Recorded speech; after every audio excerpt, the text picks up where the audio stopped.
To all the fools out there, Rittenhouse is against Trump because Trump was for red flag laws. He was for bringing in, take the guns, then due process. That is pre-crime. That is unconstitutional and treasonous. If George Washington was here at that time and heard Trump say that, he would put a hole through his noggin. No one goes against the Second Amendment, period. He put in the bump stock law that you can't have a bump stock. He created victims and turned them into criminals over a gun part.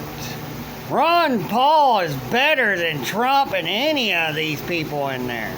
He's more of an angel than they are. Rittenhouse is for Trump. I mean, not Trump. Ron Paul. Ron Paul would fix all of this. But he's so old, they would kill him and say, oh, it's natural causes. He was old, heart attack.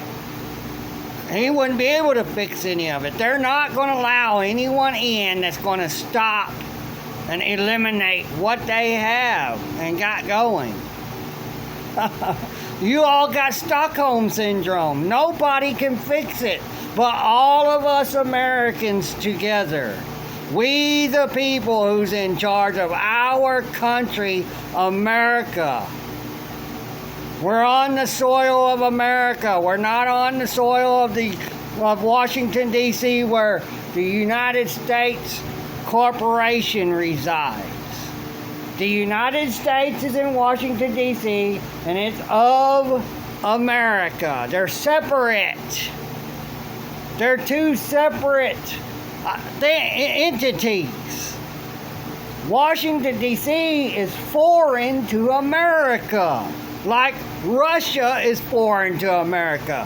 Japan is foreign to America. Washington, D.C. is foreign to America. They don't have us use passports to go in and out of Washington, D.C. because they don't want you to know they're not part of America. And Trump will not tell you that.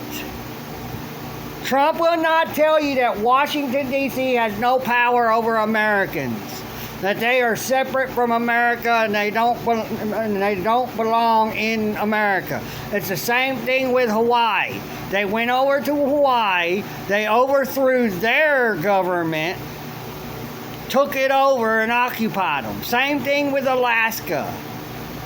They used the military. Britain used the military they created for Washington, D.C. and the United States Corporation to go take them over and occupy them. They didn't have to take America over to occupy America. Ulysses S. Grant handed it over to them in the Organic Act of 1871 because he owed them for giving him funds so he can win the Civil War. He couldn't pay it back by 1871. So he had to sign a contract, the Organic Act of 1871, to hand the North American government over to them.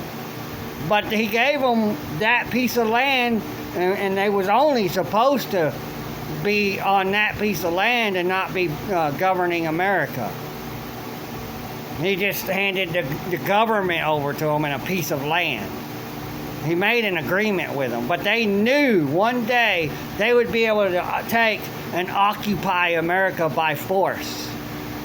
So they're occupying America by force, they're occupying Hawaii by force, they're occupying Alaska by force. And then they go into all these other countries and they occupy them by force and stick or what's supposed to be our flag, but it's actually their flag. United States flag. I pledge allegiance to the flag of the United States Corporation. It's a corporate flag. That's not an American flag. The American flag was the 13-star flag with red and white and the blue. That was the American flag.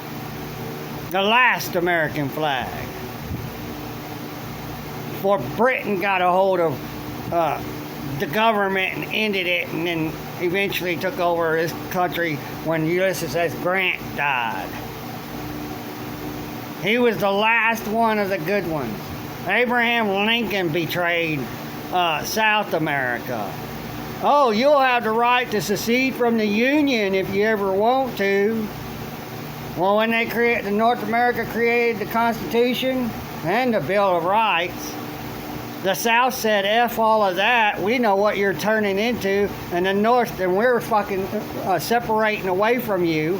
We're getting out of the Union. And then Abraham Lincoln betrayed him. He went back on his word, on his law he created, or act. And tyrannically went to war with them. Tyrannically went to war with them. See, my video's getting fucked with. I'm on the right track. So, this is what's going on. I'm going to leave it at that. Y'all take care. Bye.